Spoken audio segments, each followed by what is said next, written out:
आम केस से मुतल्लिक़ खबर शामिल करेंगे। पंजाब और खैबर पख्तूनख्वा में इंतखाबात मुलतवी करने के खिलाफ दरख्वास्त पर समाअत। चीफ जस्टिस ने इस्तफसार किया कि इलेक्शन तो हर सूरत 2023 में होना थे। क्या बजट में 2023 इलेक्शन के लिए बजट नहीं रखा गया था? अगर इंतखाबात पूरे मुल्क में एक साथ हों तो कितना खर्चा होगा? अटॉर्नी जनरल ने कहा कि कबल वक्त असम्बली तहलील हुई है, इसका इल्म नहीं था।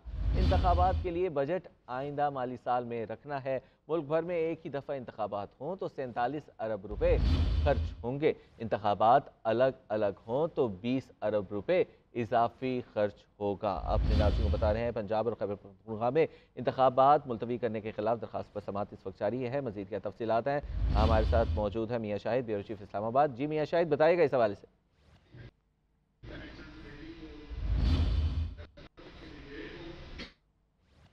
समाअत कर रहा है। इलेक्शन कमीशन के वकील सजील सवाती जो हैं वो दलाइल दे रहे हैं। उनसे अदालत पूछ रही है कि जो इलेक्शन का इनेकाद था वो मुलतवी क्यों किया गया, जिस पर सजील अब्बासी ने कहा कि उन्होंने तमाम फ्रीकैन से बात की, जिसमें वजारत दिफा, वजारत दाखिला, वजारत खजाना उनके नुमाइंदों से बात की। वजारत दिफा में फ़ौज ने जवान देने से इनकार कर दिया। उन्होंने कहा कि मुल्क में मुख्तलिफ एक्टिविटीज़ जारी हैं और दहशतगर्द हमले भी हो रहे हैं, उनके पास जवान नहीं है कि वो उस तादाद में दे सकें जिसका मुतालबा इलेक्शन कमीशन की जानिब से किया गया है। और दूसरा जो वजारत खजाना है, उन्होंने फंड्स कम होने का जो है वो कहा कि मुल्क में इस वक्त माली बहरान है और फंड्स नहीं है। उस पर अदालत ने पूछा कि इसमें अगर फंड्स कितने दरकार होंगे, तो उस पर बताया गया कि 47 अरब रुपए जो हैं वो फंड्स दरकार होंगे। अगर अलग अलग इलेक्शन होते हैं कौमी असम्बली के और सूबाई असम्बली के, तो 20 अरब रुपए जायद होंगे। जिस पर चीफ जस्टिस का कहना था कि क्या बजट में पैसे नहीं रखे गए, क्योंकि इलेक्शन तो 2023 में ही होना था, तो हुकूमत को मालूम नहीं था कि इलेक्शन होना है, तो बजट में पैसे नहीं रखे गए। तो उस पर अटॉर्नी जनरल ने कहा कि आइंदा माली साल में जो बजट पेश किया जाएगा जून में, उसमें जो है वो पैसे रखे जाएंगे। अभी तो पुराना रवा माली साल जो है वो चल रहा है। तो इस पर सजील सवाती ने मजीद अपने दलाइल दिए। उन्होंने कहा कि जो एजेंसीज हैं उनकी रिपोर्ट्स थी कि इलेक्शन मुहिम पर भी हमले हो सकते हैं और पोलिंग डे पर भी हमले हो सकते हैं, दहशतगर्दाना कार्रवाइयाँ जो हैं वो हो सकती हैं, जिसके बायस जो है वो इलेक्शन मुलतवी करना पड़े। तो इस पर अदालत का कहना था कि आप 2 फरवरी की बात कर रहे हैं, आपको कैसे मालूम था कि तारीख जो है वो 30 अप्रैल रखनी है? तो तारीख आपने बाद में दी है, पहले की रिपोर्ट्स जो हैं वो उसकी बात आप जो है वो आज अदालत में कर रहे हैं। सजीद सवाती जो कि इलेक्शन कमीशन के वकील हैं, उन्होंने कहा कि वो रिपोर्ट्स पेश कर सकते हैं अदालत के अंदर। और वजारत दाखिला ने भी इस हवाले से एक अलर्ट जारी किया हुआ है और इस दौरान उन्होंने इमरान खान पर होने वाले हमले का भी जिक्र किया।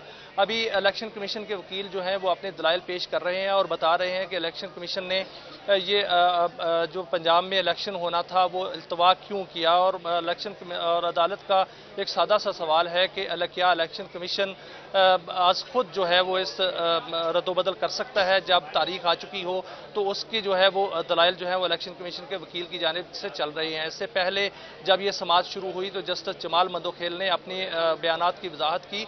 कल जो उन्होंने रिमार्क्स दिए थे उनकी वजाहत की। उन्होंने कहा कि कल जो मैंने रिमार्क्स दिया था उसको तरोड़ मरोड़ कर पेश किया गया है, जो इंटरनल मामले वाला किया था कि ये जजेस का इंटरनल मामला है। और इस हवाले से उन्होंने कहा कि फैसला 2-3 का नहीं था, फैसला 4-3 का था। अक्सरियत को अकलियत में नहीं बदला जा सकता और फैसला वही होगा, वही था जो 4-3 का था। और उस हवाले से उन्होंने इलेक्शन कमीशन के वकील से भी पूछा कि जब 4-3 का फैसला था तो इलेक्शन कमीशन ने शेड्यूल कैसे जारी कर दिया? तो उस पर इलेक्शन कमीशन के वकील ने कहा कि उन्होंने इलेक्शन कमीशन को जो फैसला मिला वो 2-3 का था और उस पर जज साहबान के दस्तखत भी थे, जिस पर जस्टिस मुनीब अख्तर ने कहा कि जो अक्सरियत होती है वो उसको अकलियत में नहीं बदला जा सकता। 5 रुकनी बेंच के जो फैसला था वही फैसला जो है उस पर अमल दरामद होगा और उसी पर ही अमल दरामद होना था, क्योंकि उस पर 5 रुकनी बेंच के दस्तखत मौजूद थे। तो ये मामला मुकालमा जो है वो दोनों जज साहबान के दरमियान जो है वो चलता रहा। उसमें चीफ जस्टिस ने कहा कि ये चैम्बर का मसला है, चैम्बर में हल कर लेंगे और अटॉर्नी जनरल से इस बारे में जो है वो दलाइल ले लेंगे। इससे पहले जो है फारूक एच नाइक अदालत में पेश हुए, उन्होंने अपनी एक दरख्वास्त दायर की। उन्होंने कहा कि वो फरीक बनना चाहते हैं। अब रजिस्ट्रार ऑफिस ने उनकी दरख्वास्त को इंटरटेन नहीं किया, जिस पर चीफ जस्टिस ने कहा कि वो अपनी तहरीरी तौर पर तजावीज़ दे दें और ऑफिस में जाएं। ऑफिस जो है वो आपकी दरख्वास्त ले लेगा। पीडीएम की दरख्वास्त है, जिस पर फारूक एच नाइक ने कहा कि ये पीडीएम की दरख्वास्त नहीं है, ये इलेक्शन पीपल्स पार्टी की दरख्वास्त है, क्योंकि पीपल्स पार्टी जो है पीडीएम का हिस्सा नहीं है। इरफान कादर जो हैं वो आज जो मामले खसूसी हैं वो अदालत में पेश हुए, उनको अदालत में बोलने की इजाज़त नहीं दी गई। इरफान कादर ने इस्तीफा दे दिया है और अब ये कहा जा रहा है कि इरफान कादर अब इलेक्शन कमीशन के बतौर वकील जो हैं वो आज अदालत में पेश होंगे। अदालत में आज मुख्तलिफ वज़रा जो हैं वो भी वहाँ पर मौजूद थे, जिसमें राना सनाउल्लाह, ख्वाजा आसिफ और अय्याज सादिक और शेरी रहमान जो हैं वो वहाँ पर मौजूद थी। और कुछ वज़रा जो हैं वो अदालत के अंदर सोते भी रहे, लेकिन अभी जो है वो समाअत चल रही है और उस पर इलेक्शन कमीशन के वकील जो हैं वो अदालत को मुतमिन कर रहे हैं कि उन्होंने जो इलेक्शन मुलतवी किया है वो किस बुनियादों पर किया है, और अदालत जो है उनसे क्वेश्चन कर रही है कि इलेक्शन क्या मुलतवी करना इलेक्शन कमीशन के इख्तियार में है या नहीं। जी अच्छा, मियां शायद ये बताएगा कि इरफान कादर की जानिब से, जैसा कि आपने बताया कि फैसला किया गया है कि वो इलेक्शन कमीशन के वकील के तौर पर वहाँ पर सुप्रीम कोर्ट में पेश होंगे, तो क्या वकालतनामा जमा करवाया गया है मुस्ताफ़ी होने के बाद? उनका इस्तीफा जो है वो मंजूर कर लिया गया है। अभी इरफान कादर जो हैं वो अदालत में आए थे, दोबारा वापस चले गए वहाँ पर इस्तीफा देकर, और अभी आएंगे।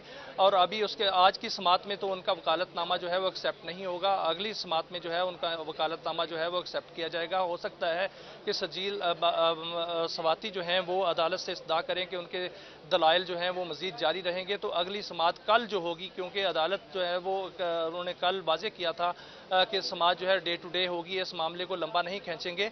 तो कल जो समाअत होगी उसमें वकालतनामा जो है वो अपना दाखिल करा के वो अपने दलाइल देंगे। लेकिन आज जो दलाइल हैं वो इलेक्शन कमीशन के वकील सजील सवाती ही दे रहे हैं और अदालत को मुतमिन कर रहे हैं और अपने मौक़िफ़ को वाज़ेह कर रहे हैं कि उन्होंने पंजाब में जो इंतखाबात मुलतवी किए वो क्यों किए। जी अच्छा, ये बताइएगा, बजट के हवाले से भी तज़किरा आया कि 2023 के अंदर इंतखाबात होने थे, वो क्या मामला था जिस पर इस्तफसार किया गया था कि बजट रखा गया, क्यों नहीं रखा गया?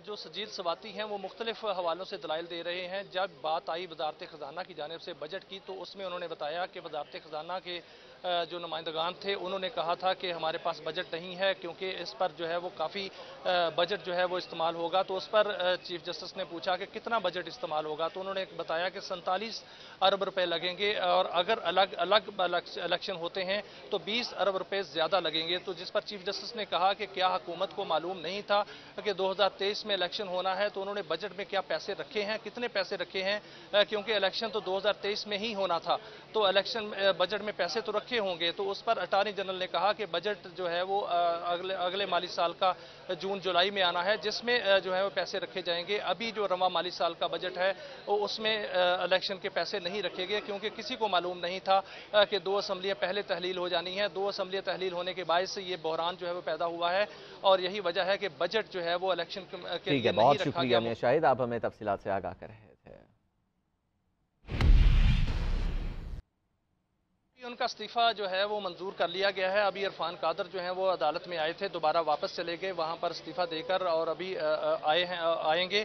और अभी उसके आज की समाअत में तो उनका वकालतनामा जो है वो एक्सेप्ट नहीं होगा। अगली समाअत में जो है उनका वकालतनामा जो है वो एक्सेप्ट किया जाएगा। हो सकता है कि सजील सवाती जो हैं वो अदालत से इस्तदा करें कि उनके दलाइल जो हैं वो मज़ीद जारी रहेंगे। तो अगली समाअत कल जो होगी, क्योंकि अदालत जो है वो उन्होंने कल वाज़ेह किया था कि समाअत जो है डे टू डे होगी, इस मामले को लंबा नहीं खींचेंगे। तो कल जो समाअत होगी उसमें वकालतनामा जो है वो अपना दाखिल करा के वो अपने दलाइल देंगे। लेकिन आज जो दलाइल हैं वो इलेक्शन कमीशन के वकील सजील सवाती ही दे रहे हैं और अदालत को मुतमिन कर रहे हैं और अपने मौक़िफ़ को वाज़ेह कर रहे हैं कि उन्होंने पंजाब में जो इंतखाबात मुलतवी किए वो क्यों किए। जी अच्छा, ये बताइएगा, बजट के हवाले से भी तज़किरा आया कि 2023 के अंदर इंतखाबात होने थे, वो क्या मामला था जिस पर इस्तफसार किया गया था कि बजट रखा गया, क्यों नहीं रखा गया?